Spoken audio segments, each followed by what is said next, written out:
Welcome, personal governors. This is your host, JP.WATKINS, and today's topic is controlling your circumstances.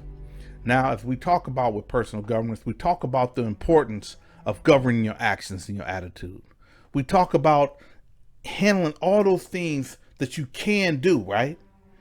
But sometimes there are circumstances that are bigger than us. Now, the percentages, we can argue about that. Some people say, well, you know what? Hey, look, there's 10% of things in life you have no control over, but 90% of it you do. And other people will flip that and say, look, 90% of the stuff in our lives we can't control. So we got to handle that 10% that we can. Well, I'm not going to argue about the percentages. This is something I know that we all can agree. There are a lot of things that we can control, and there are definitely things that we cannot control. So for instance, if you get hit with a catastrophic health crisis, now some people will talk about those secondary things, and I talk about a lot of those secondary diseases, type 2 diabetes, high blood pressures. Some would even argue certain cancers like colorectal cancer. They will argue that a lot of these things are somewhat preventative, if not outright preventative, right? They can be prevented. But what about those things, those genetic disorders, Down syndrome, muscular dystrophy, or, grave disease, a lot of these, Parkinson's disease, so some of these things, these are health conditions that, do you have control over that? So I think, hey, the economy went nuts. I can't control the global economy. I can't control the national economy. Next thing you know, they start laying off the teachers. They start laying off firefighters. They start laying off police. I got laid off. I can't handle the global economy. Of course, the people that will make the counter argument, you can control your personal economy, right? So what am I getting at? What I'm getting at is this. I'm never going to be afraid to say what I do and what I don't know. I don't know what you're going through. I know that my philosophy of personal governance has its limitations. Yes, there are things that you can do. There are things that you can change, but there are circumstances that may be bigger than you. As a former felon, I continue to struggle. I continue to fight. And guess what? I hear people with no felonies that live in privileged lives that don't understand that it's very real. Until you've put in hundreds and hundreds of applications and you check that box, have you ever been convicted of a felon? And then you see that people do not call you. They do not give you an interview, period. It's not like, well, you got to win them over. And you know what? And a lot of times for that case, sometimes, yeah, if it's a job you can really moxie the person down, basically stalk the HR person, and do this and do that. Yeah, sometimes you can fox and moxie your way around some of these things.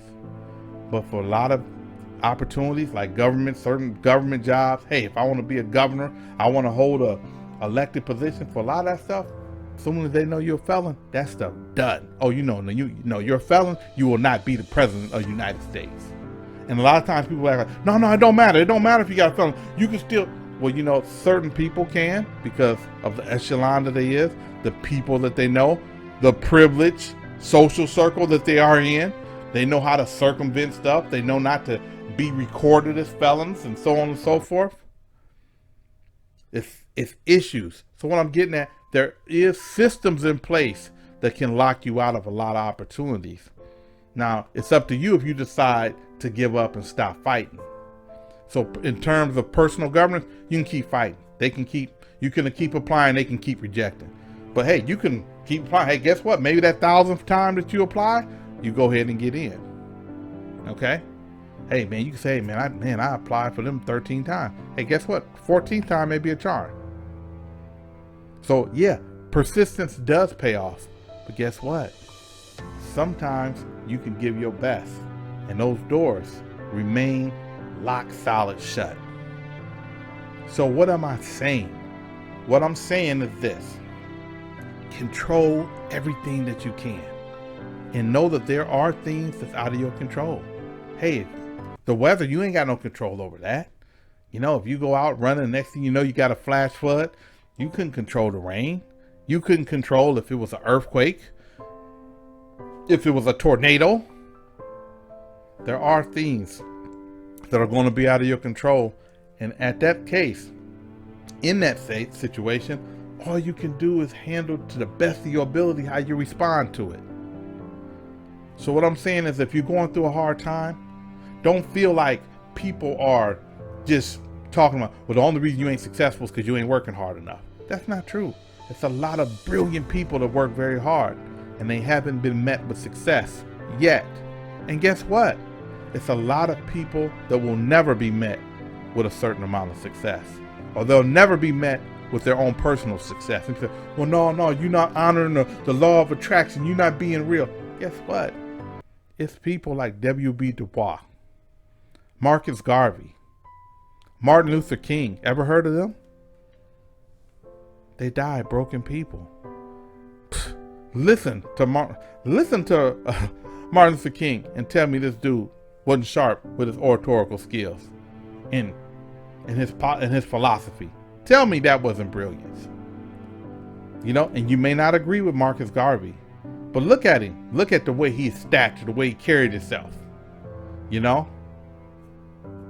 Look at W.B. Du Bois, a very, very keen intellectual, that died in exile, that was often rejected by the very people that he was trying to serve. So a lot of people say, well, he was successful. And a lot of people say, no, he wasn't successful. He died a broken man. So what I'm getting at is, only thing you can control is your effort. You can keep going or you can give up. There are things that's bigger than us.